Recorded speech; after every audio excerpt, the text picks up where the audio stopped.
Recoge tus cosas, Ana. Esto se acabó. Es mi casa ahora. La voz de Gabriel era de hielo, pero sus ojos brillaban con la satisfacción vulgar de un hombre que cree haber ganado. No estaba solo. A su lado, con el cabello impecablemente peinado y una sonrisa tan dulce como venenosa, estaba Camila. Mi mejor amiga. Mi supuesta confidente durante una década. Estaban parados en el umbral de nuestro salón. El mármol italiano que elegimos juntos reflejaba sus figuras como si fueran los nuevos amos del mundo. Ese momento no fue la revelación, sino la ejecución. Yo ya sabía del engaño. Lo había visto, lo había sentido, lo había investigado en las últimas y tortuosas semanas. Pero la desfachatez de que vinieran juntos, a plena luz del día, a darme la orden de desalojo en nuestro hogar, una mansión de más de $3 millones, superó cualquier límite de mi imaginación. ¿Tu casa?, dije, y la palabra se sintió seca y ajena en mi boca. Me puse de pie desde el sofá de terciopelo azul, moviéndome lentamente para no darles el placer de verme temblar. Pasé 10 años de mi vida contigo, Gabriel, 5 de ellos construyendo este imperio. El 15% de las acciones de tu empresa son mías, y el título de esta propiedad está, legalmente, a nombre de la sociedad conyugal. ¿Qué te hace pensar que esto es un simple, recoge tus cosas? Camila rió. Una risa corta, aguda, que antes me parecía encantadora, pero que ahora sonaba como vidrio roto. Ay, Ana. Sigues pensando como una esposa. Los abogados de Gabriel ya se encargaron de eso. Es un divorcio con causa. Abandono de hogar. Inestabilidad emocional. Hemos construido un caso sólido. Además, se acercó, su perfume cítrico invadiendo mi espacio. Él tiene la influencia. Y yo seré su esposa muy pronto. Piensa en el futuro, Ana. ¿Qué futuro crees que tiene una mujer que se opone a un hombre como Gabriel? Ese fue el interruptor. La mención de los abogados, la causa, la inestabilidad. Usarían cada debilidad que yo alguna vez le conté a Camila, cada lágrima que derramé en su hombro, para anularme. No querían una separación, querían mi ruina total, para que yo me fuera con lo puesto y ellos pudieran empezar su nueva vida, limpia de mi estorbo. ¿Inestabilidad emocional? Repetí sintiendo como una calma aterradora me invadía. Ya no había dolor, solo una claridad brutal. La única causa que tienes es adulterio. Y la única inestabilidad es la tuya, Gabriel, por creer que puedes tirarme a la calle después de todo lo que sabes. El rostro de Gabriel, que hasta ahora había mantenido una máscara de arrogancia controlada, se tensó. El todo lo que sabes había sonado como una amenaza real, no como el lamento de una mujer despechada. No sé de qué diablos hablas, escupió. Deja de inventar tonterías. Te doy 24 horas para desalojar la propiedad. Si no, la seguridad te sacará. Y te aseguro que tu 15% se reducirá a nada. Puedo hacer que desaparezcas legalmente, Ana. Soy el único que tiene poder aquí. Se equivocaba terriblemente, y esa era la belleza oculta de la situación. Mientras él y Camila habían estado ocupados con sus cenas secretas, sus fines de semana de lujuria, y la elaboración de su plan de ataque legal, yo había estado trabajando. Yo no estaba llorando. Estaba estudiando, documentando y, lo más importante, obteniendo una llave maestra. Hace 2 meses, en un viaje de negocios a Ginebra, Gabriel cometió un error. Uno monumental. Un error que no solo ponía en peligro su fortuna, sino su libertad. Era algo que no tenía que ver con el dinero de su empresa, sino con algo mucho más oscuro y sucio, que él ocultaba incluso a sus socios. Su participación en una red de blanqueo de capitales a través de sus inversiones filantrópicas. Solo yo sabía cómo se movía el dinero, solo yo sabía a dónde iba. Miré a Gabriel, luego a Camila. Ambos esperaban una súplica, un colapso, una escena. Les di algo mucho mejor. Me iré, dije, y sonreí por primera vez en semanas. Era una sonrisa fría, perfecta. Pero te asegino algo, querido esposo. Cuando me vaya, esta casa se sentirá vacía. No por mi ausencia, sino por todo lo que vas a perder. Lo que tú y Camila no entienden, es que yo no soy la víctima. Yo soy el secreto, y estoy a punto de contárselo a las personas adecuadas. Salí al recibidor, tomé mi bolso, y con la misma calma con la que entraron, me marché. Sabían que mi amenaza era real, pero no tenían idea de la magnitud. Mi única posesión tangible al salir fue el USB que llevaba en mi bolsillo. Contenía la prueba, la hoja de ruta financiera que confirmaba cada movimiento ilegal de Gabriel. Él había querido arruinar mi vida y echarme de mi casa. Yo tenía en mi mano la forma de asegurarme de que no solo perdiera la casa, sino todo por lo que había traicionado. El juego acababa de comenzar. Y yo tenía el as bajo la manga. El eco de mis tacones resonaba en la acera mientras me alejaba de la mansión. No miré atrás. El coche que me esperaba, un sobrio sedán negro que alquilé hace una semana con una tarjeta de crédito prepagada, me condujo directamente a un hotel boutique, a cientos de kilómetros de la ciudad principal. No era la ruina. Era mi búnker.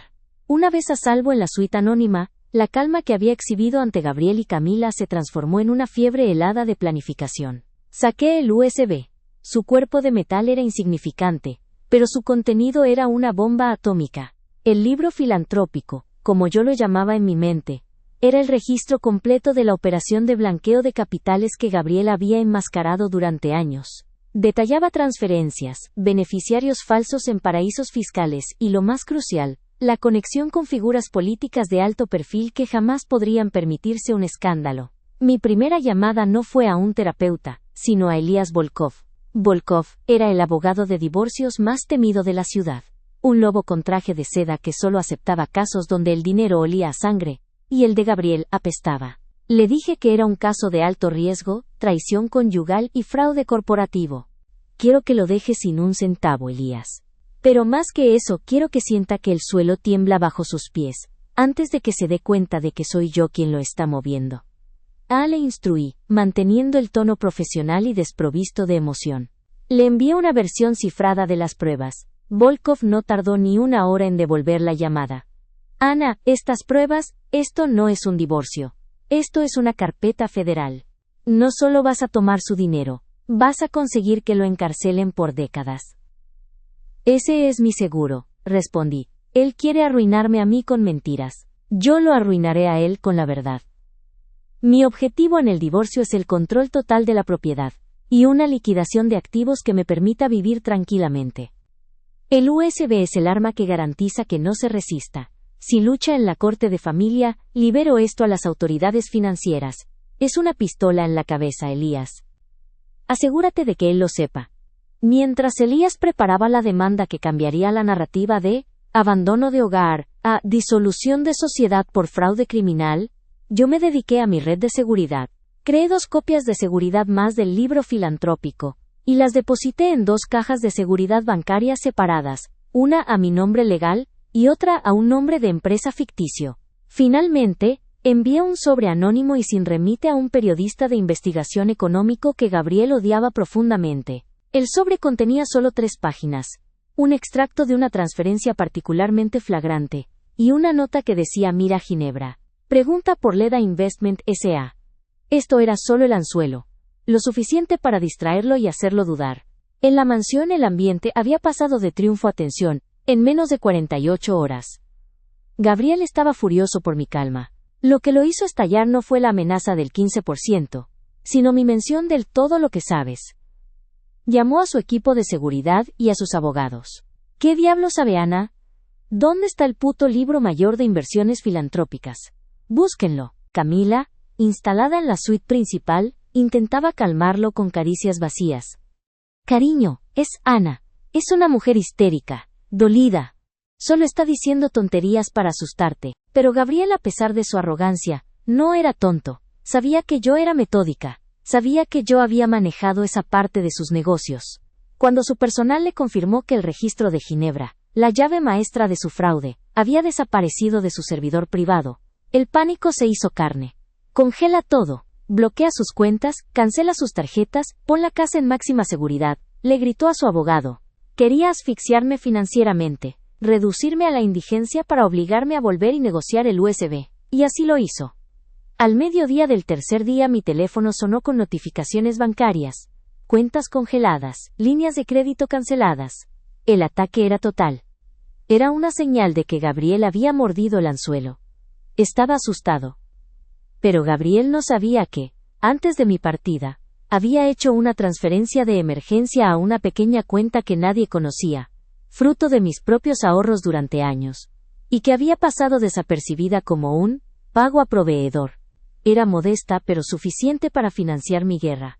Fue entonces cuando hice mi primer movimiento público. No fue una llamada a Elías, sino un pedido en línea. A las pocas horas, el chofer del hotel me entregó un paquete grande.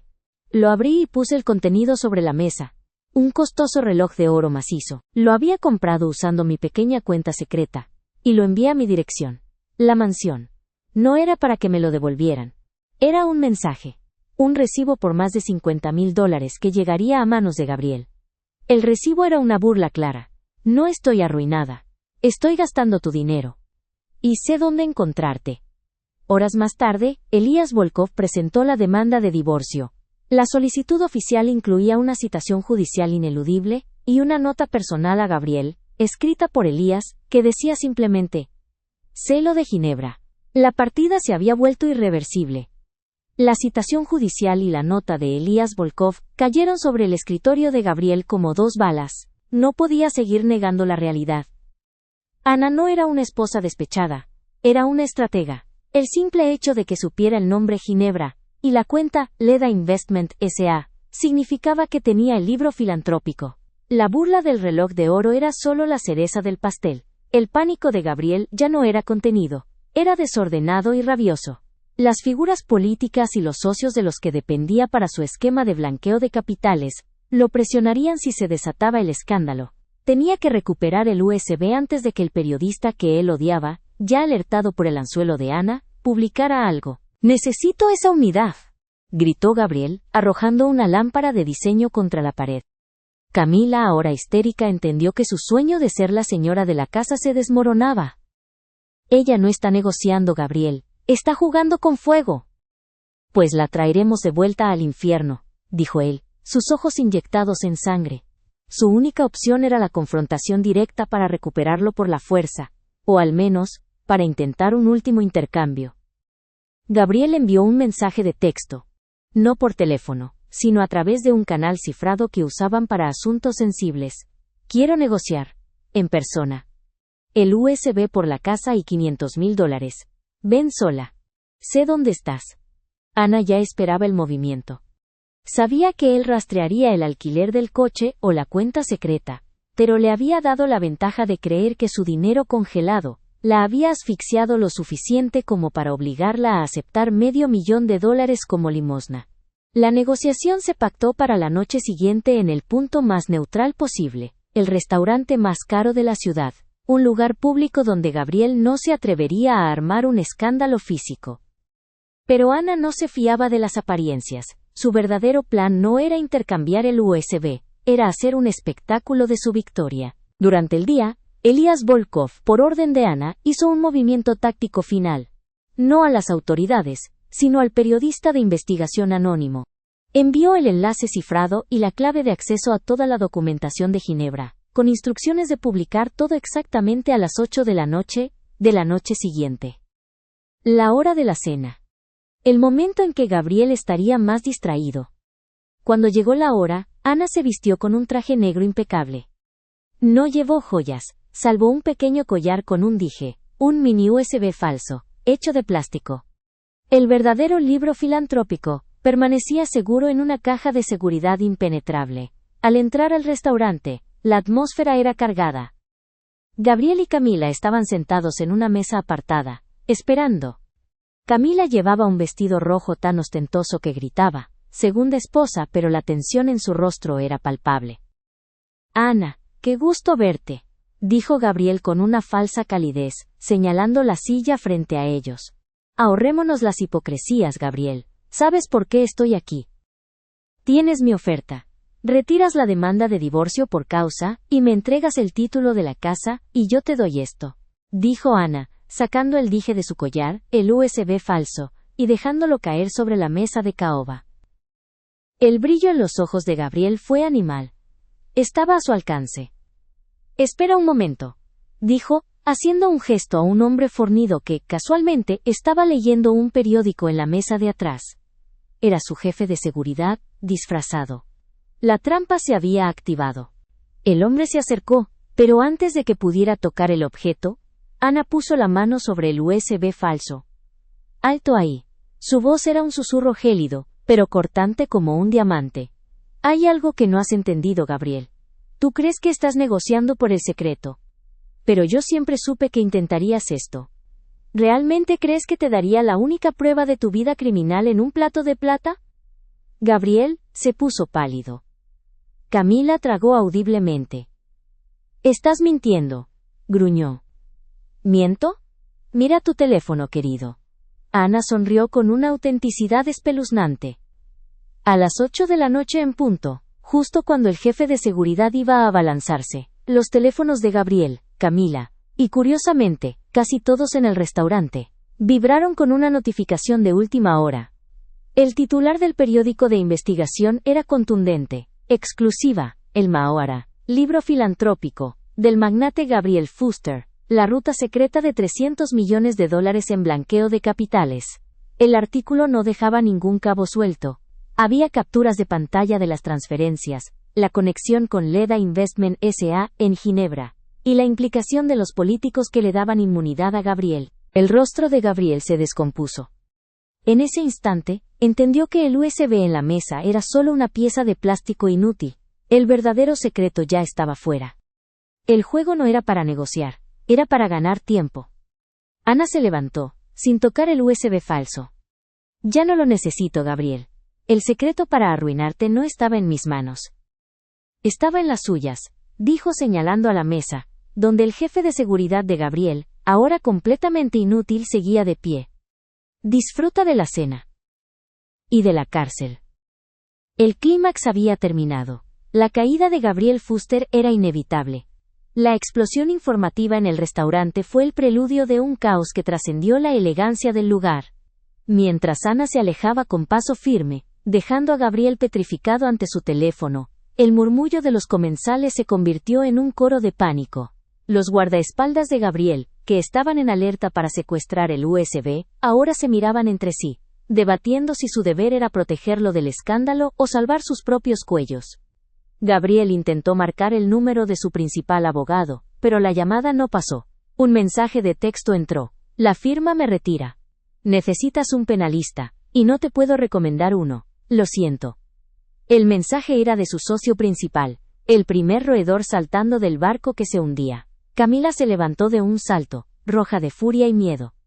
¿Qué hiciste, maldita perra? Lo arruinaste, le gritó a Gabriel, pero el hombre no la escuchaba.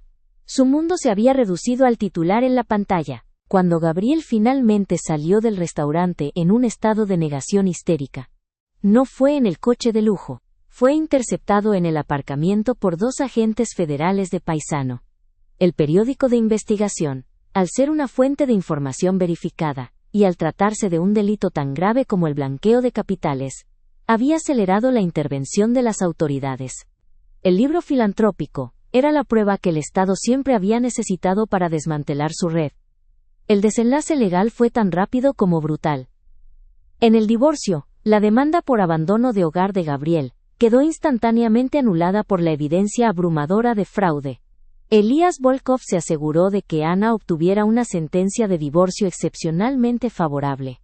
Gracias a la disolución de la sociedad conyugal, y dado que Gabriel enfrentaba un posible embargo total por parte del gobierno, Ana se quedó con el título de la mansión, una parte significativa de los activos legítimos de la empresa, su original 15%, más una penalización, y todos los bienes de la sociedad. La traición de Camila no le había servido de nada. De hecho, le había costado todo. Al ser expuesta como la amante y conspiradora principal, no solo fue repudiada por su círculo social, sino que sus propios bienes fueron investigados. Gabriel la había usado para montar su falso caso de divorcio, prometiéndole un anillo y una fortuna. En cambio, se encontró sola, sin hogar. Y tuvo que responder a preguntas incómodas sobre si conocía o no los negocios ilegales de su examante. Perdió su trabajo y cualquier credibilidad en la sociedad, y su sueño de ser la señora de la casa se derrumbó con la detención de Gabriel. El imperio Fuster colapsó en menos de un mes. Las autoridades incautaron las cuentas en paraísos fiscales, la empresa se enfrentó a multas colosales, y la carrera política de los implicados terminó en desgracia. Gabriel, bajo fianza, enfrentaba cargos que probablemente lo llevarían a prisión por el resto de su vida. Una semana después de la detención, Ana regresó a la mansión. Esta vez, el silencio no era opresivo, sino liberador. Las obras de arte, el mármol italiano, el jardín inmaculado, todo era suyo. Era la dueña, no la sombra de un hombre. Se detuvo en el umbral del salón, justo donde Gabriel y Camila habían estado de pie, exigiendo su partida. Tocó el frío mármol. Habían querido reducirla a nada, pero la única cosa que no habían considerado era que ella, la mujer que se dedicaba a las finanzas y las cuentas, era la única que tenía la mente para desentrañar el secreto que lo protegía a él. Subió a la habitación principal. Había cambiado las cerraduras, y el aire ya no olía al perfume de Camila, sino a limpieza y promesa. Se sentó frente a la ventana, mirando el vasto horizonte de la ciudad. El secreto para arruinarlo, el libro filantrópico, había sido su seguro. El verdadero secreto, sin embargo, era que el peor error de Gabriel no fue haberla traicionado con su mejor amiga, sino haber subestimado la inteligencia de la mujer que había jurado amar. Ana sonrió. No con la sonrisa fría de la confrontación, sino con la calidez de la supervivencia. Ya no era la víctima ni la esposa. Era una mujer libre, rica, y con la inmensa satisfacción de haber cobrado justicia por su propia mano. Al día siguiente, llamaría a un arquitecto. Iba a remodelar esa casa. Por completo. Empezando por la eliminación del mármol que tanto reflejaba las sombras del pasado. Su vida, al igual que su casa, sería nueva.